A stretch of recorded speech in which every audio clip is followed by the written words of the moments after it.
Hello and welcome to the latest edition of the Powder Blue podcast. We have our full crew tonight. We have Hunter Brody. What's up, Hunter? What's going on?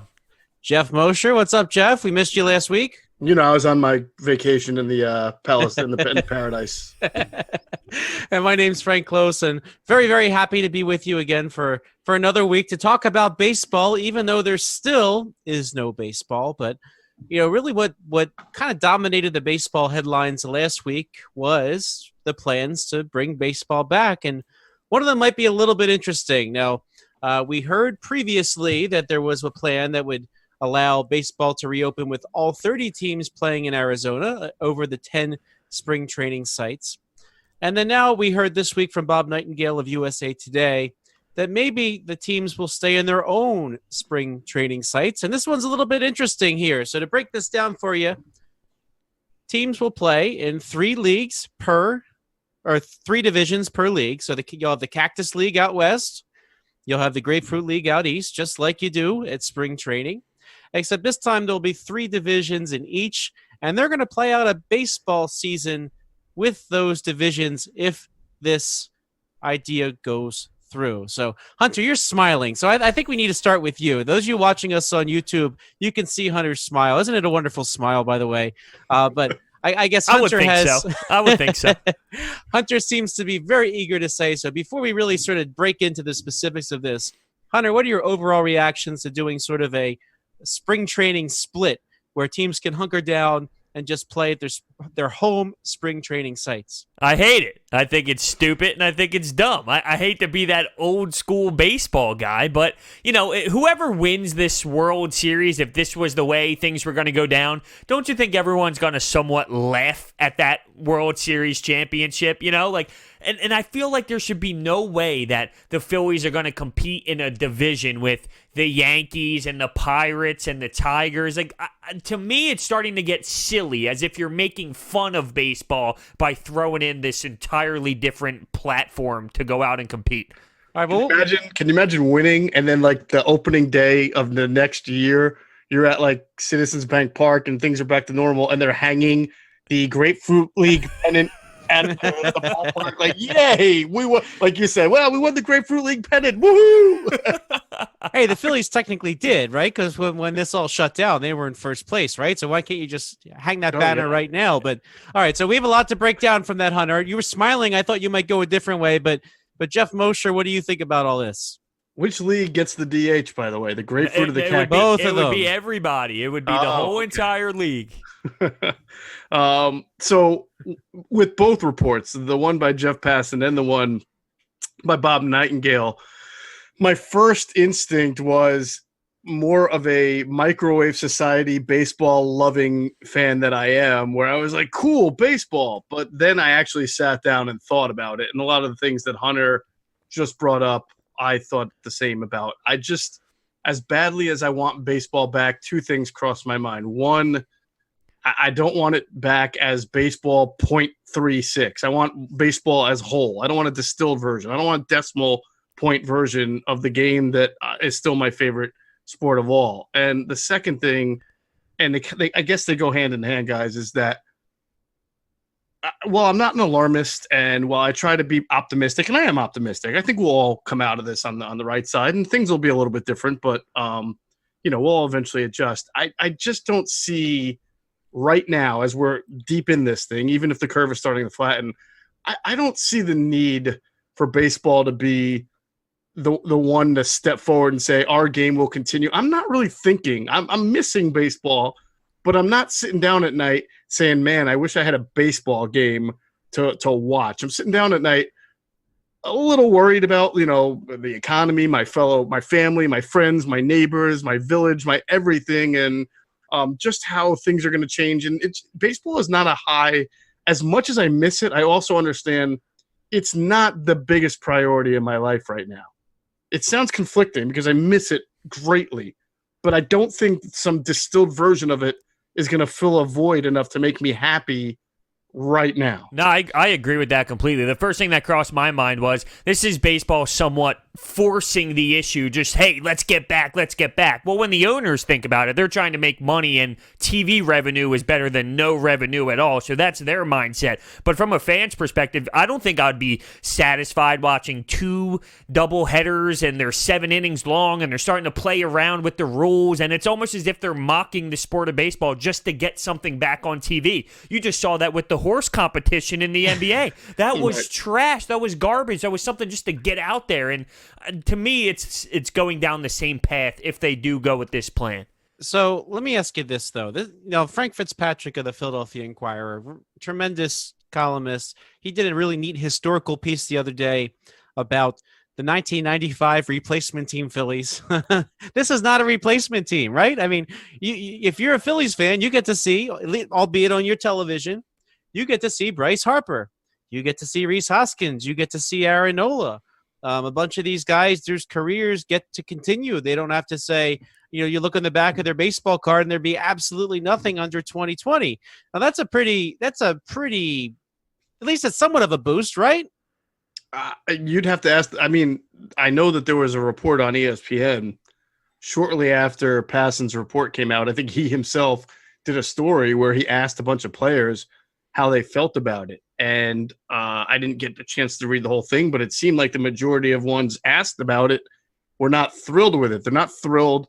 And this goes back to what I said. Right now, it's hard to leave your family behind. You don't want to go somewhere and be sequestered with other people. Yeah, it doesn't feel right. Well, just to be clear, the Jeff Passan report is more of like, instead of the whole Cactus League and the spring training, that one is more about being in Arizona, stuck in there for 4 months, 5 months, whatever, and you can't leave to go see your family because every team and everybody's being quarantined in Arizona, so you can't leave to see anybody. So it is a different whole entire scenario with the Jeff Passan report. And maybe that's fair. And maybe what they proposed in Arizona sort of led to this resolution, that if you're going to be able to be able to start back in that format, at least make it somewhat familiar and somewhat like home for the various players. Because let's face it, the Phillies have strong roots in Clearwater, and a lot of the guys that play for the Phillies, they have a place where they stay every year, or they at least know where to go, where they like to go to rent. They're familiar with the area. I gotta wonder though, like if they have their own homes, can't they stay in those homes and drive to work? Like, does it have to be that they live in the La Quinta on Route 19 in Clearwater and then walk across the street because that's the only place they're allowed to go? A lot of these details just aren't out yet, but it seems to me this would at least give you something. And for a lot of these players, they might only have 3 years in the major leagues and that's it. Well. To your point about not a lot of details being out, Frank, I think that that's intentional. I actually think that what we just saw last week was baseball crowdsourcing its ideas the same way that, and maybe I sound like a conspiracy theorist, but I think that there's a little bit of truth to this, if not a lot.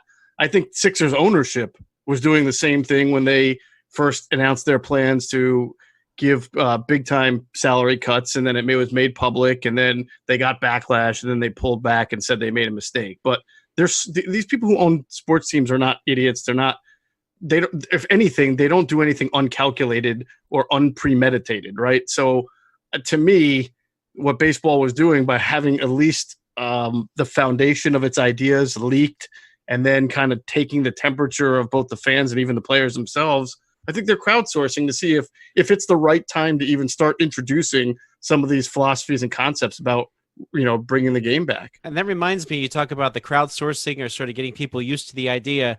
I know that's why Ken Rosenthal, way back in, December 2010, was saying, well, the Phillies could trade Cliff Lee and then acquire Roy Halladay. Like, we knew about that in advance. I think they're almost like testing the waters or getting us emotionally ready for what might happen. But here's the question though: if we hold out for Citizens Bank Park full stands, that might not happen this year realistically, right? Because you need to find a method to test everybody to make sure that people are not putting other people at risk.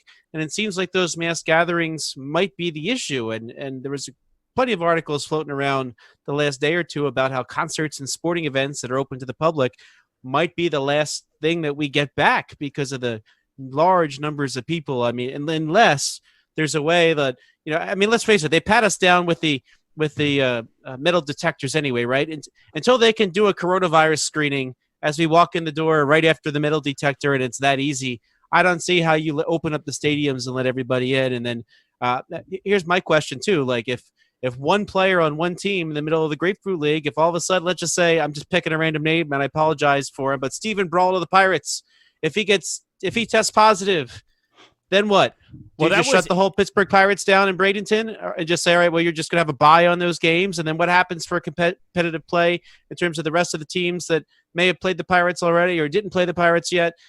So how do you deal with that? I think that's going to be the biggest stumbling point right now is how are you that sure of it? And I apologize if it wasn't out of the report from USA Today, but the one question is, I believe the exact quote was, what happens if somebody coughs on the lettuce as they bring the food into the facility where the players are staying? Can you actually let the team continue?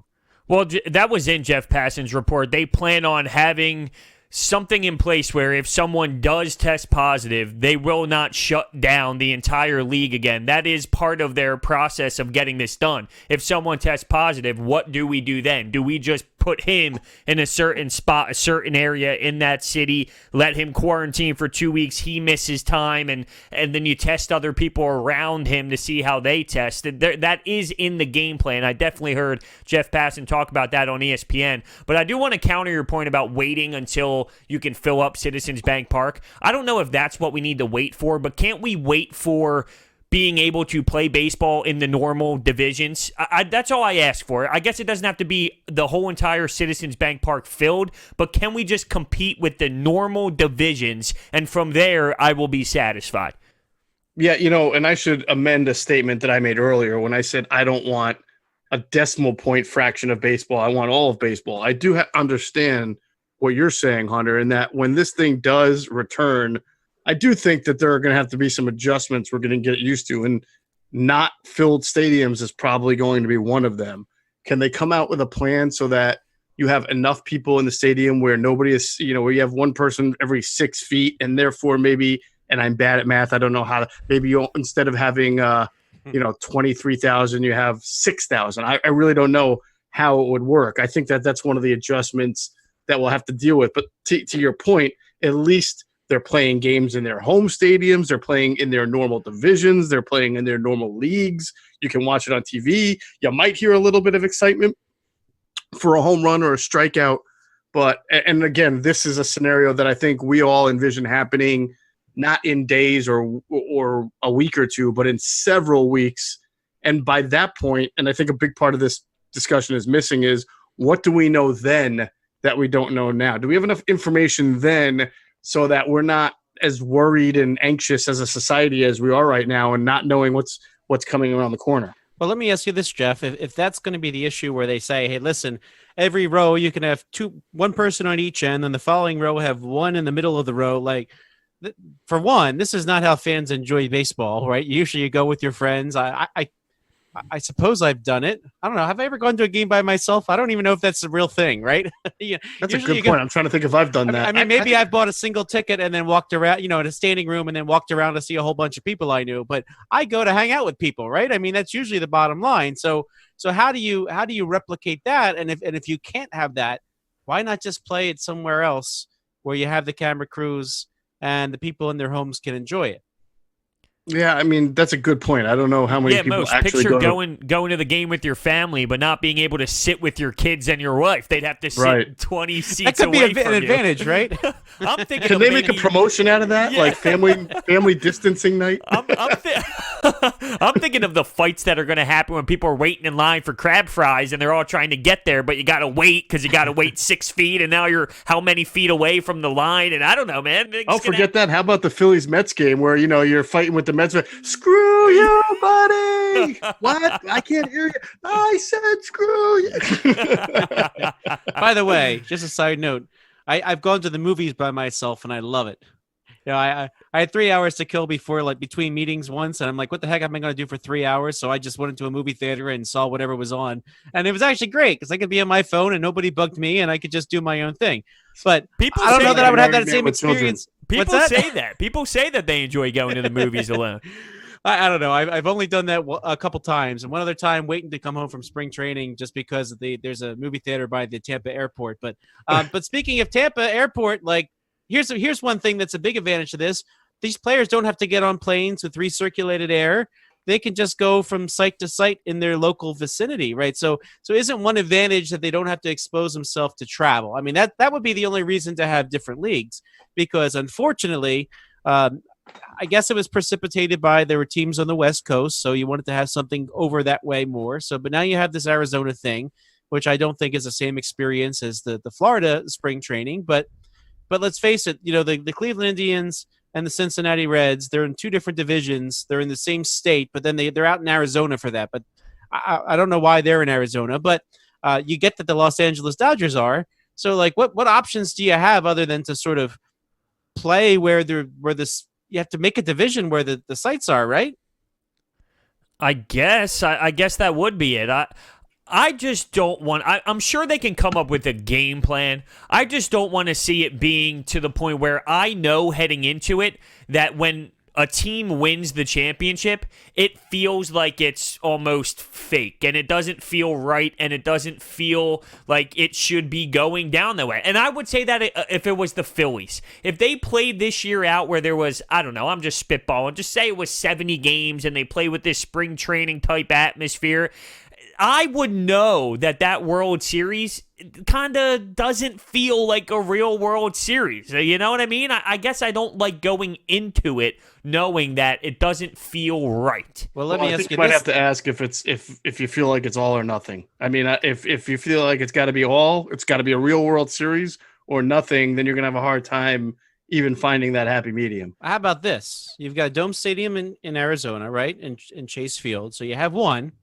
Now, let's say you decide in advance that the Cactus League World Series is going to happen. Well, we all know St. Petersburg has an awful stadium, right? So where the Rays play, you're not going to do it there. But maybe Marlins Park in Miami is going to be that home team stadium. And then Chase Field in Arizona will be that team's home stadium. So maybe you have the opportunity there to have a situation where by the time you get to the World Series, guess what? Fans are allowed back. Maybe there's a possibility that by then you could have a full Marlins Park and we could head down to Miami to see the Phillies play the Cincinnati Reds in the World Series, which sounds crazy, of course, because they're in the same league normally. But how about that? Do you think that if you think that there's a chance that you could have people there, that could be a great way to sort of, you talk about reopening the economy. Hey, come to Miami and see the World Series. Come to Arizona to see the World Series. Maybe the world will be open by then. It's not bad. It's not bad. We're getting places, right? We're putting our foot in the right direction. I guess that's a good way to think about it, because where I'm at now, it's hard for me to even process the World Series and what it's going to be like then. I guess at this moment right now, my mind is set on how do we come up with something that at least makes sense to get going now. And I can't process, well, what's it going to be like when the World Series comes around and we're playing that final series? I'm kind of worried about getting something rolling to the point where it makes me at least a little bit satisfied. Yeah, I think that's the happy medium that I was noticing, or that I was trying to talk about before. It's not a bad idea. I've heard worse. The only thing is, guys, I just don't know how my mindset is going to adjust as this thing goes from start to finish. Am I going to hate it from the first week and therefore I won't, want to see anything more? Or is there going to be stuff going on that we're not anticipating that's going to make it obsolete? I don't know. Well, one more comment on that before I get to our first break. Baseball is not going to be unlike everything else. There's not just going to be a magic light switch that you turn on and everything's back to normal, right? So whether you're talking schools, right, they just can't, that's why most places have made the decision to not come back this academic year, right? They're going to wait till the fall, or maybe even not. Some schools have actually said that the colleges are going to do it online. So it seems like in other industries and other areas of life, you're going to sort of ease back in. So baseball, in my closing thought on that topic, baseball might be doing just that. And then I have one more quick question before we head to break, and then I'm going to come back to this and break down the leagues when we get back from the break. But let's say that this is successful. You get baseball going, and maybe let's just say June 15th, maybe we're lucky, you have baseball going. If by August 1st, we know the coast is clear. Do you just play the rest of the year as normal MLB, or do you keep those leagues and try to play them out? I think once you start, you got to rock and roll with it. You can't go from, hey, we're in the Cactus League to, hey, we're in the NL East. I don't think it makes sense to throw everything back all around and make it even more confusing. If you're going to go with this concept, you're going to finish it out with this concept, and I think that's the way it should go. And I guess in the record books, everybody understands that this was the coronavirus year, and it was a very weird year in terms of what happened in baseball, and we roll with that. Yeah, I'm with Hunter. I think that, the worst thing you'd want to see is readjusting back to normal, then like a second spike, as they're all, many experts are saying would happen. And then that would have to then make you readjust to go back to the way it was. So once you go down one road, I think you have to stay there. So Hunter, Jeff, it sounds like you're basically saying that if we have baseball, this has got to be it. That's basically what I'm saying. I mean, it's already, I assumed in your scenario, when are we starting the season? Well, that seems to be open to discussion, right? So when it's deemed safe enough to have this sort of containment in Florida and Arizona, they would consider doing it at the team's spring training sites. Yeah, I mean, I suppose if it started a week or two from now, which I don't see happening, and then 3 weeks later, there's such a dramatic shift that you think you can salvage some kind of season. But again, so if Hunter in his basement comes up with the vaccine that saves the world. Well, that's the thing that we don't know about. If there was a vaccine, that would eliminate maybe my scenario of a second spike coming up and then everything having to readjust. But it's so hard to even opine on this without really knowing what the future holds. And without knowing what the future holds, all we can do is sort of talk about these scenarios, and hey, maybe we'll get to a point where they can try one of them out. So we're up to our first break on the Powder Blue podcast. Really fast, Hunter, tell everybody where they can find us. At Blue Powder Phils on Twitter, and then also on Sports Talk with Broads. We have the visual of this podcast, and we are on every other podcasting platform with the Powder Blue podcast. I think it's at Powder Blue Phils, right? Yes, is that what I said? You said no. At Blue Powder Phils. Well, we're going to edit this out. So I think you should leave it. I think you should leave it. We all want to know that you made a mistake. So yes, at Powder Blue on Twitter, Frank Klose, Geoff Mosher, Hunter Brody. We'll be back after this. Welcome back to this latest edition of the Powder Blue podcast. I'm Frank Klose, joined with Hunter Brody, Geoff Mosher, and we've been talking about potentially starting the baseball season at spring training sites in quarantine fashion for the players, and it would be a very, very different baseball season as we've been discussing. And let's break down for a second how these leagues would actually work out. So it's funny. A lot of what we've talked about before all this happened were the leagues that the Phillies were in, the National League East, and having to take on the Atlanta Braves and the Washington Nationals, while all of a sudden they're going to have neither team to contend with. So here is what the Grapefruit League North would look like. The New York Yankees, based in Tampa. The Philadelphia Phillies, based in Clearwater, of course. The Toronto Blue Jays in Dunedin, very, very close to Clearwater. Actually, Tampa is very close to Clearwater as well, so that's really great. That nice thing about going to spring training is you usually can hit those sites very, very easily. Then you have to go to Lakeland for the Detroit Tigers. That's kind of the only one left that's not on a coast. That's in the middle of the state, kind of between Clearwater, Tampa area, and Orlando. And the Pittsburgh Pirates, who play just due south in Bradenton. So before we break down the red, what do you think of that as a division? I just see, for me as a baseball fan, I think that's kind of intriguing. The New York Yankees in your division, the Blue Jays. The Blue Jays have sort of been like a cousin to the Phillies for years, being that they always played together in spring training. And forgetting about 1993 for a second, they've usually had a good relationship over the years, and you play each other a lot. And the Tigers and Pirates, I think that's kind of cool. So, Hunter, we'll start with you. What about that as a division? The one thing I do like about it, the only thing I like it. But I guess there's two things. The first thing would be the Pirates being back with the Phillies. I think that's something that people would like to see, even though they're not really that great anymore. Specifically this year, when you look at their payroll, I think they're spending like $6 for their entire roster. So it's not like they'll be very competitive, which goes into my next point. It's not a super competitive division. The only thing that scares me, though, is it's almost as if, and I would hate to say this, but it's a lock that the Yankees would win the division, so the Phillies are somewhat fighting for a wild card spot right off the bat. You stole my thunder. But is it all right, Jeff, I'll ask you this then to sort of kick into your perspective. Is it really a lock? The Yankees have had all these injuries. They're missing players for the year. I don't know that that's such a lock, Jeff. I think they had injuries and missed a lot of players last year and won 108 games. So I think it's a lock. I think they'd be raising their Grapefruit League pennant about 25 games into the series. And is there a wild card in the scenario that the Phillies can hope for? So, right? I think they're actually trying to expand the playoffs still. So not only is it the whole DH which they thing, should. right? They're going to expand the playoffs. So now, I mean, maybe it's good that the division wouldn't be as hectic. I don't know. Maybe, just maybe. By the way, like just the idea of playing these games, there can't be any day games, right? Well, there's double headers. There's double headers. There's 7-inning double headers that they're trying to get.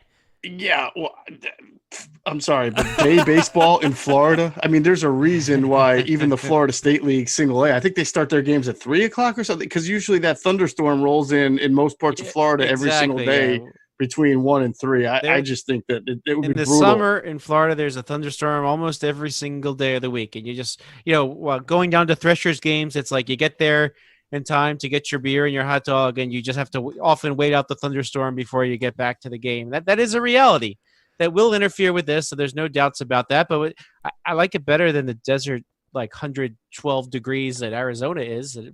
That's a dry heat. Don't worry. That's what they all say. Just a dry 108. You're fine.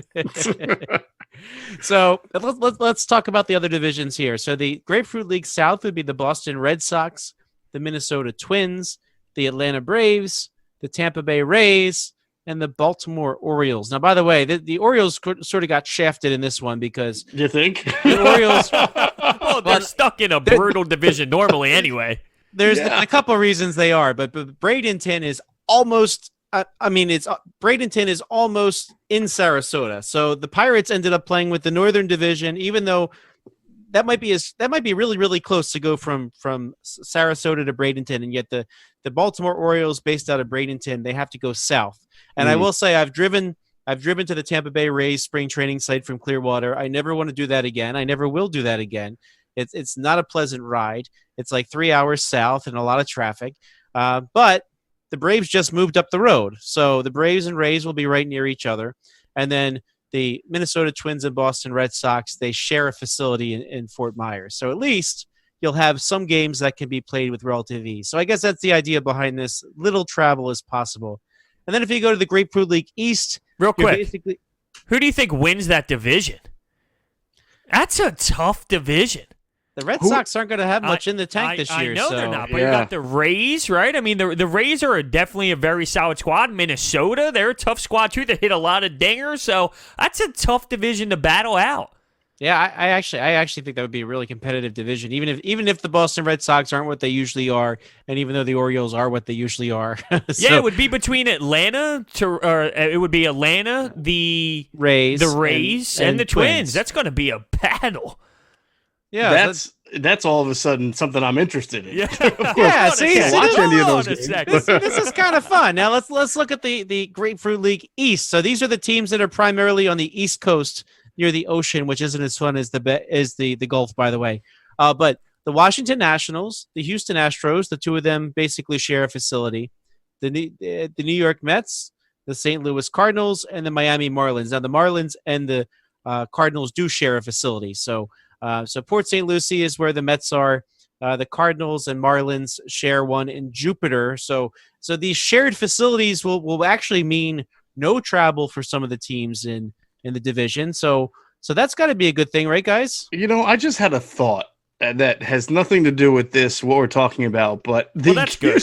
Houston Astros, Listen, I don't want to. I was going to say something ridiculous. I'm not going to say they're happy for what's going on right now because clearly nobody is happy about what's going on right now. But if ever a team that needed some ultimate distraction from everything that they did and all of the venom and the invective that was going to come down on them, about a week, a month or month and a half ago at this time, is now pretty much wiped out. And I think once baseball does start, it's going to be like, bygones are bygones. Let's just thank God we're all think? Alive. I don't just know. don't. I think it's going to soften the blow.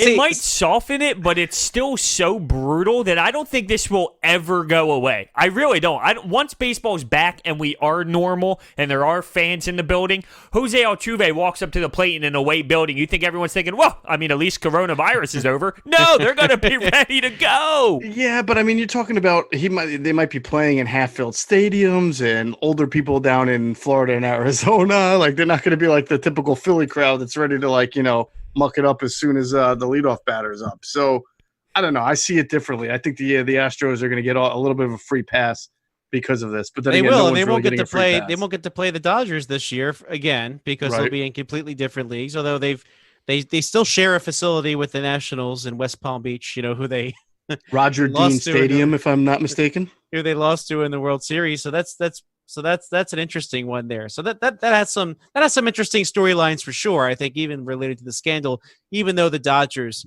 are not going to face them. Now let's talk about the Cactus League for a second. Now to me, all the Cactus League is all the same.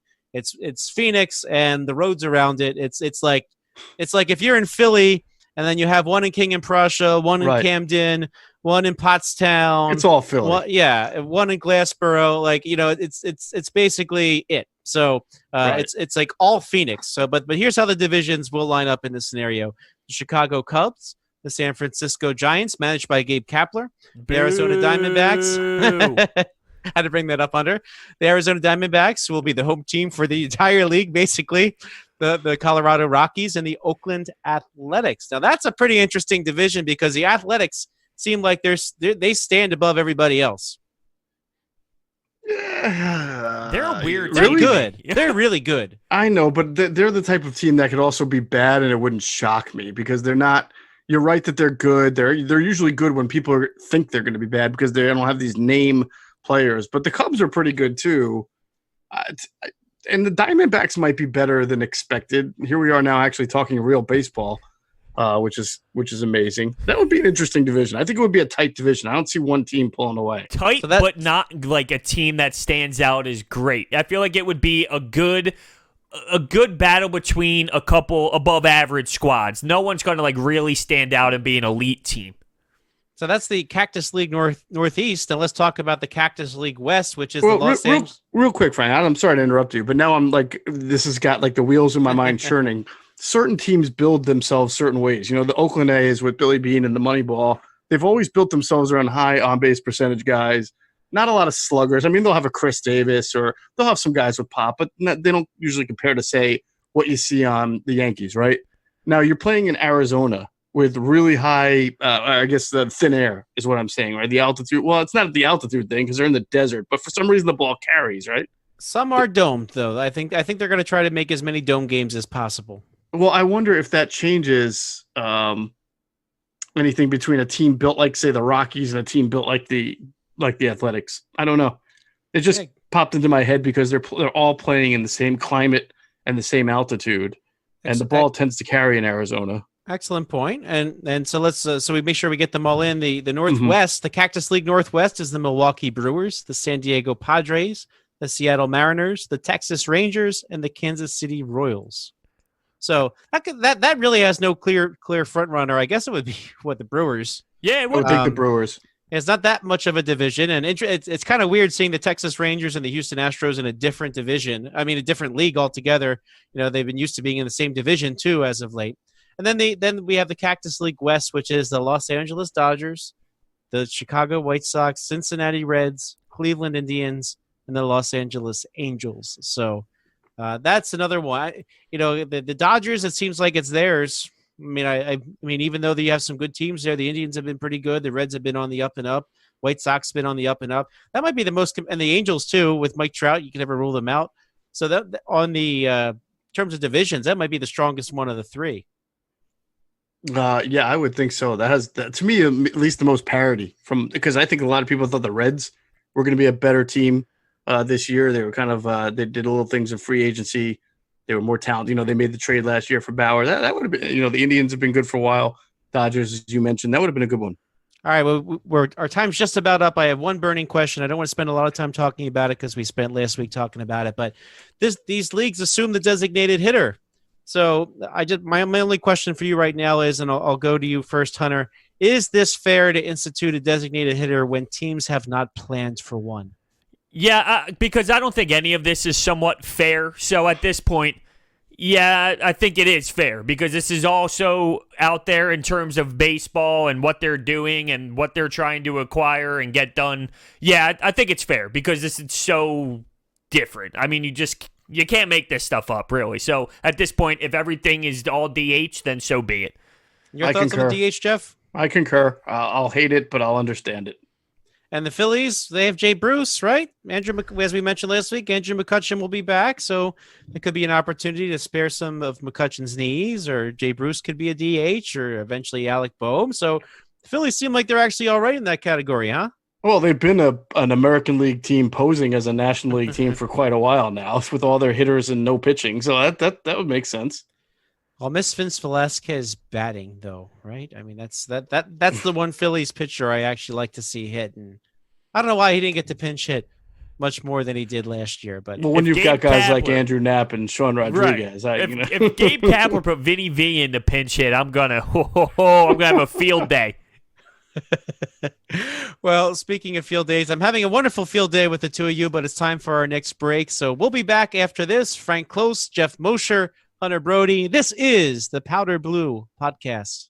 And we are back with the Powder Blue Podcast. Frank Klose, Geoff Mosher, Hunter Brody. And this is our final segment of the show. And we were breaking down what might happen with the Cactus League and the Grapefruit League. But in the absence of baseball, if none of that ever comes to fruition, or some of these other ideas that are forthcoming that we haven't been leaked to yet, because apparently they have a lot of different ideas. But there's been a lot going on lately where they've broadcasted simulated games. Baseball Reference has been putting together a simulated season. So first I want to ask the both of you, have either of you gotten to the point where you've looked at or watched any of the simulated content that's going on regarding baseball so far this season? Well, let's start with you, Jeff. I have not sat down and watched a simulated baseball game with a simulated beer and some simulated friends. So I think last time when we did a podcast 2 weeks ago, it was right before the one with Reese Hoskins and the guy from the Marlins. I want to say, can't remember, Miguel something. And I had zero interest in watching it. Now, I can understand. Okay. Yeah. I know what you're talking about now.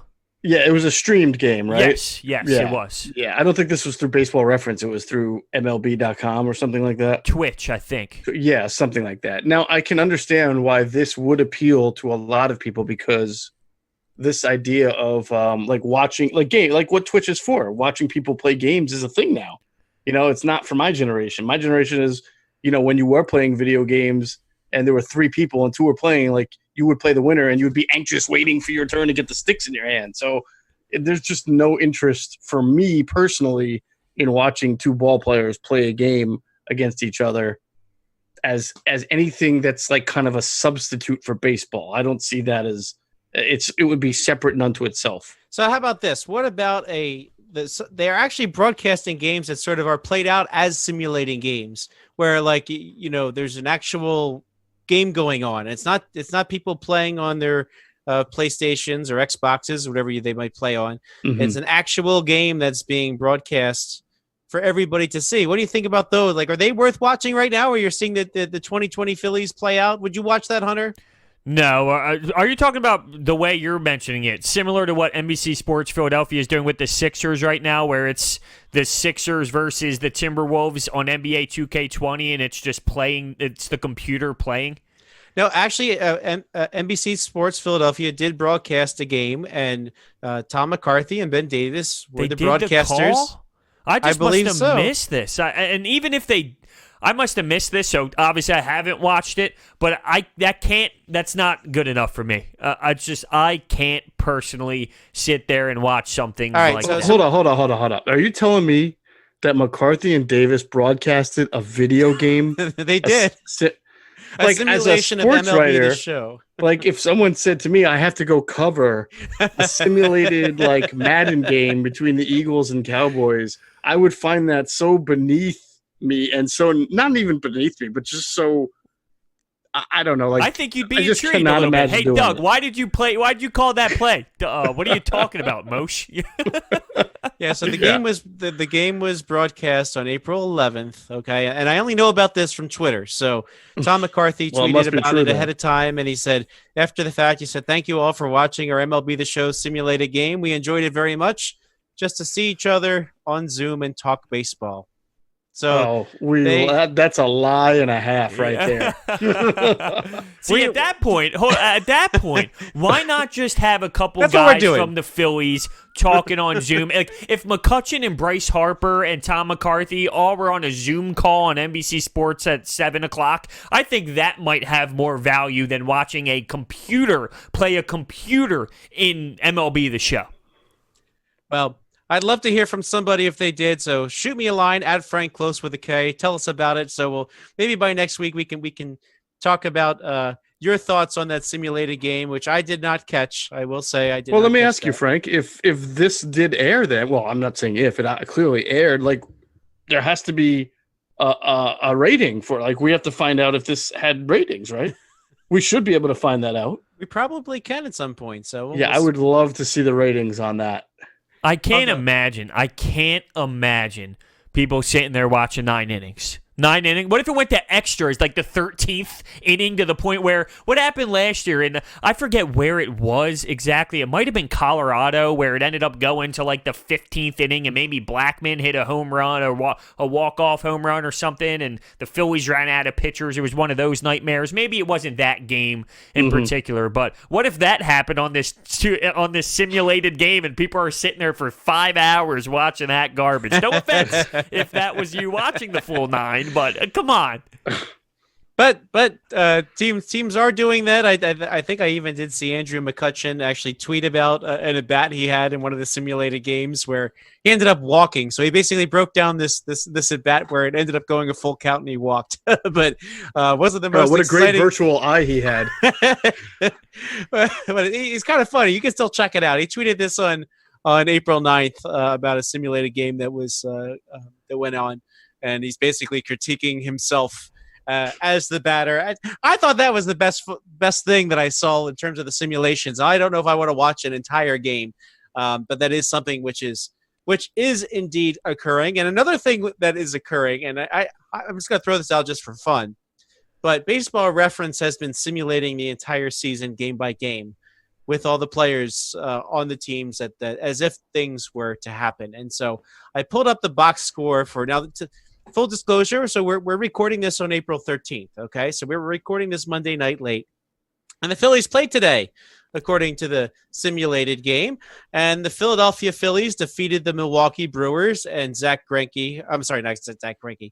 And Zach Wheeler won. And they won 3-2. Gosh, what year is it? Zach Greinke was on the Brewers. That's what I was thinking. What was I talking about there? So actually, the Phillies faced former Philly Josh Lindblom, which is in this simulation. So Zach Wheeler got the win. He went 8 innings, allowed just 2 earned runs. 2 now you know hits. Gabe Kapler's not managing. 4 hits, 3 walks. His ERA is now at 1.93 on the season after 4 starts, and he has a 2-2 record. Jeff, your best friend Hector Neris got the save in this one, right? So the Phillies are. Did he give up a run in the 9th? He did not give up a run in the 9th. No, I don't believe it. This was, I will say, according to this. Now, I haven't been going game by game, but and I encourage you all to check out BaseballReference.com. Hector Neris picked up his 2nd save so far. and his ERA is currently at 16.20. Okay, I believe it now. You know what's I crazy, know he's your though? buddy. You know See, what's I'm not the crazy? only one that thinks. Right. Even the sabermetrical people know he stinks. Right now, we are discussing a simulated Philly season with Hector Neris and his stats. I mean, that's where we're at right now. So let me run through this lineup really fast. So the simulation has Gene Segura leading off, playing second. Rhys Hoskins batting second at first. Bryce Harper batting third in right field. Jay Bruce in left. JT Realmuto catching, of course. Didi Gregorius at short. Now here's the one that's the real kicker. Yairo Munoz started at third base and seems to be the starting third baseman. If you want to know who that is, he's somebody who was released by the Reds a few weeks ago and picked up by the Red Sox. So I don't know how he ended up on the Phillies. But I guess Andrew McCutcheon's injured at this point for them. then maybe that's it. But Yairo Munoz is a utility player who was with the Cardinals last year, and he can play infield, outfield. So I guess they decided he was better in the simulation. They decided he was better than Neil Walker and Josh Harrison, and they picked this guy up, and apparently he's their starting third baseman at the moment. Well, it's funny they couldn't find a pitcher who could do a better job of a 16 ERA off the street than Hector Neris. And they have Roman Quinn starting in center, Good. playing. I'm looking at these stats. Now, this is really funny. So according to this, April 13th, on this season, Gene Segura, he's batting .333, 2 home runs, 16 runs batted in. So he's sort of been the star of the team so far as their leadoff hitter. Rhys Hoskins, they have him batting .143. Woof. They have Jay Bruce batting .153. And they have, let's see here. None of these are that flattering. What about Didi? Because I don't know what to expect out of him, and not that this means anything and relates mean the to virtual real life Didi. at all. But The what virtual do they Didi, yeah. have him at in this season right now? He's batting 250. 622. Yeah, right. I wish. What did you say, Frank? He is a 250 hitter in this simulation. All right. I think What's the Bryce Rhys one doing? is realistic, which I hate to say. I'm so low on Rhys Hoskins right now. It hurts. It hurts. Well, You can't be lower than Pro Football or Baseball References. there's baseball reference. By the way, just for fun, let's go through, because we only got a couple minutes left. Let's run through this NL East standings right now. The Braves are the division leader at 12-6. The Miami Marlins are in second place at 10-7. The New York Mets third at 7-9. The Washington Nationals fourth place, 6-10. And your Philadelphia Phillies have a 4-13 record, 7.5 games out of first place on April 13th. Oh, imagine if that was real. Oh. I'm not sure it's not. So this is really funny. I mean, they have their top performers and stuff. They list Zach Wheeler is one of the top ones in the league so far. But this, I will say, this is at least fun to check out. The Phillies don't have much going on in terms of the league leaders at this point. But is Zach Wheeler the only player on the team that's performing at a decent level? Well, I didn't go through every box score, but How about Harper? It What's doesn't. he doing? It doesn't. Let me find it again now. So I got to go through these box scores. So You Bryce can't bury the Harper, lead. We got to know what Bryce is doing. yeah, after going 0 for 3 tonight, he is now batting .237 with 2 home runs and 8 runs batted in as of April 13th. But today's only April 13th, right? So there's still time for them to get better, right, and improve their fake season, right, with players that I don't know how they got there. It does feel like we've missed 2 months of baseball, and it's really been only about 2 weeks, right? It does. But anyway, the baseballreference.com, it's kind of a fun thing. It's way out there. I think that these numbers are perhaps a little too extreme, but you might enjoy checking that out. And unfortunately, we are already out of time. It feels like we just sat down to talk baseball, but it is time for us to go. And Hunter, remind everybody, please, where to find us and get it right this time. On Twitter at Powder Blue Phils. And we are on all podcasting platforms, Powder Blue Podcast. And on YouTube, the visual is on Sports Talk with Bros. All right. Well, Frank Klose, Geoff Mosher, Hunter Brody, we thank you for joining us. And hopefully we'll have some better news and maybe more specific things that will be happening for us in the baseball world coming soon. But everybody, please stay safe. We'll catch you next time.